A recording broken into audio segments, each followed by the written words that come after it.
कुर्ब क़यामत की बड़ी निशानियों में से एक निशानी दज्जाल का ज़हूर भी है। दज्जाल का फितना तारीख़ इंसान की इब्तिदा से लेकर क़यामत तक के तमाम फितनों में सबसे बड़ा और खतरनाक फितना है, जिसके बारे में हर एक नबी ने अपनी अपनी उम्मत को आगाह किया है।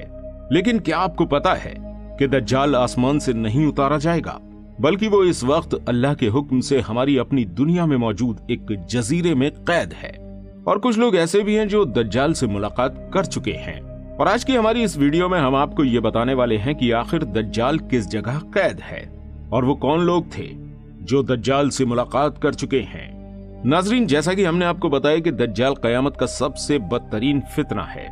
दज्जाल के अंदर बेहिसाब शैतानी ताकतें होंगी और इसके पास दुनिया की हर ताकत होगी। जैसे ही ये हमारी दुनिया में आएगा तो दुनिया में चारों तरफ तबाही मच जाएगी। और दज्जाल इस वक्त कहां है, इसके बारे में एक रिवायत हदीस में बताई गई है।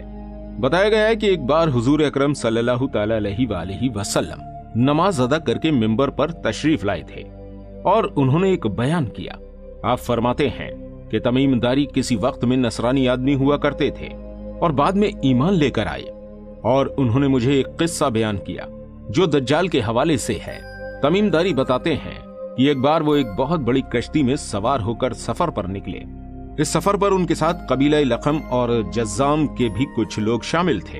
उन्होंने काफी लंबे अरसे तक समुद्र में सफर किया और इस वक्त में उन्हें कई सारे समुद्री तूफानों का सामना करना पड़ा।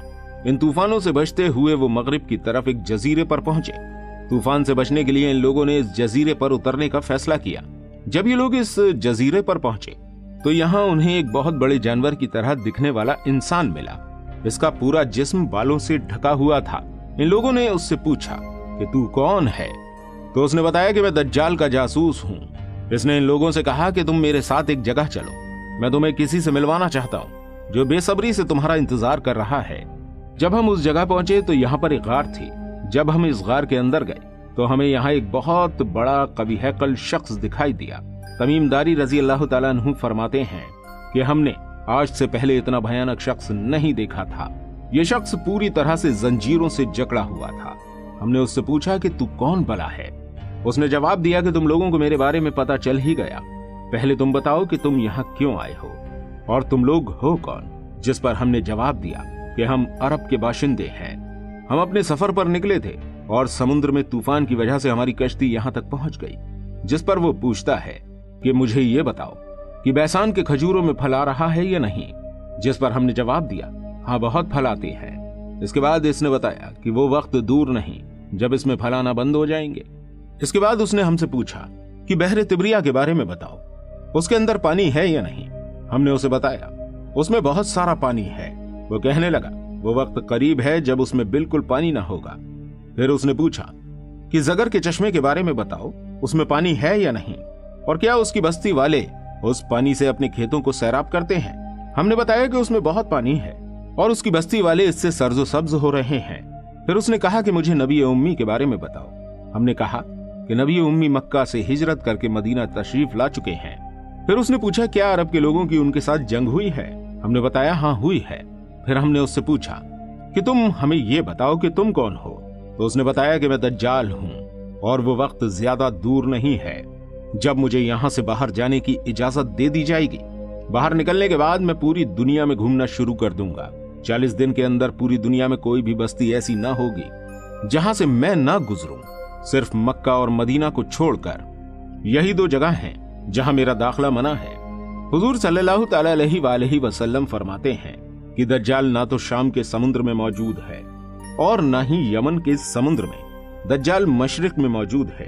तमीमदारी और उनके साथी सफर पर निकले लोगों ने जिस जजीरे पर दज्जाल को देखा था वो जजीरा कहां मौजूद है, इसके बारे में पुख्ता तौर पर किसी को कोई इल्म नहीं है। बस सब इस जजीरे के बारे में दावा करते हैं। कई लोगों का कहना यह भी है कि जो बहरे अरब में जो सोकोट्रा नाम का एक आइलैंड मौजूद है वहीं दज्जाल का जजीरा है। इसे दज्जाल का जजीरा इसलिए बताया जाता है क्योंकि ये काफी ज्यादा अजीबोगरीब है। यह आइलैंड यमन का एक हिस्सा है और साहिल से 400 किलोमीटर की दूरी पर मौजूद है। इस आइलैंड पर जो चरिंद परिंद और पेड़ पौधे देखने को मिलते हैं वो हमारी इस दुनिया से काफी ज्यादा अलग हैं। इसके अलावा ड्रैगन ब्लड ट्री नाम का एक अजीब तरह का पेड़ भी इसी आइलैंड पर देखने को मिलता है। इस पेड़ के तने से लाल रंग का लिक्विड निकलता है जो कि देखने में बिल्कुल खून जैसा लगता है। इसके अलावा इस आइलैंड पर 700 अलग अलग तरह के पेड़ देखने को मिलते हैं, जो पूरी दुनिया में और कहीं मौजूद नहीं है। इसके अलावा इस आइलैंड पर एक बहुत ऊंचा पहाड़ है, जिसके अंदर एक गार भी है, जिसे अल-हक के नाम से जाना जाता है। यह गार बहुत बड़ी है। लोगों का कहना है कि दज्जाल इसी गार में कहीं छुपा हुआ है। वहीं कुछ लोगों का कहना यह भी है कि अटलांटिक ओशन में मौजूद बरमूडा ट्रायंगल, जिसे इस दुनिया का ब्लैक होल कहा जाता है, यही वो जगह है जहां दज्जाल छुपा हुआ है। ये वो जगह है जहां लोगों के कंपास काम करना बंद कर देते हैं। इसके अलावा ये जगह कई सारे जहाज और कश्तियों को भी निगल चुकी है। इस जगह पर जिन्नों और भूतों से जुड़ी हुई कई सारे वाकयात पेश आ चुके हैं। इस जगह अक्सर समुद्री तूफान आते रहते हैं और यहाँ ऊंची ऊंची लहरें उठती रहती हैं। दोस्तों, बरमूडा एक ऐसी जगह है जहाँ 300 से ज्यादा सुनसान और वीरान जजीरे मौजूद हैं, और इसमें से कई सारे जजीरे ऐसे हैं जहां आज तक कोई इंसान नहीं पहुंच सका है। लोगों का दावा है कि बरमूडा ट्रायंगल के एक बहुत बड़े हिस्से में दज्जाल की हुकूमत है। उसने वहां अपने लिए किलों की तरह महल बना रखे हैं। लोगों का दावा है कि बरमूडा में एक ऐसा जजीरा है जहां पर दज्जाल रहता है, क्योंकि बरमूडा में मौजूद 300 में से एक जजीरा ऐसा भी है जहां एक बहुत बड़ा गिरजा बना हुआ है, जहां जाने की इजाजत किसी को नहीं है, और अगर किसी ने वहां जाने की कोशिश करी तो वो लौट कर कभी वापस नहीं आया। यह जजीरा कोई आम जजीरा नहीं है, और इसी वजह से इसे गूगल मैप पर भी नहीं दिखाया जाता है। कई सारे लोग ये भी दावा कर चुके हैं कि उन्होंने अमेरिका के कई सारे जहाजों को इस जजीरे में दाखिल होते देखा है। नाजरीन, एक मशहूर किताब में दज्जाल के बारे में यह लिखा है कि दज्जाल कदीम जमाने से इन वीरान जजीरों में रह रहा है, और हुजूर सल्लल्लाहु अलैहि वसल्लम की वफात से पहले ये बेड़ियों में जकड़ा हुआ था, लेकिन हुजूर सल्लल्लाहु अलैहि वसल्लम की वफात के बाद दज्जाल की बेड़ियां टूट गई हैं और वो आजाद होकर उस जजीरे पर घूम रहा है, लेकिन उसे दुनिया में आने की इजाजत नहीं है। देखा जाए तो यह जजीरा अब दज्जाल का हेडक्वार्टर बन चुका है, जहां से वो अपने पैरोकारों को दुनिया में तबाही की तरकीबें बताता रहता है। बरमूडा में मौजूद इन जजीरों में दज्जाल का जजीरा कौन सा है, इसका इल्म सिवाय अल्लाह की जात के किसी को नहीं है, और आखिर वो जगह कौन सी है जहां दज्जाल रहता है, यह भी किसी को नहीं पता है। और जब अल्लाह का हुक्म होगा तो दज्जाल आजाद होकर हमारी इस दुनिया में आ जाएगा और हमारे लिए एक फितने की तरह जाहिर होगा। दोस्तों, उम्मीद करते हैं ये वीडियो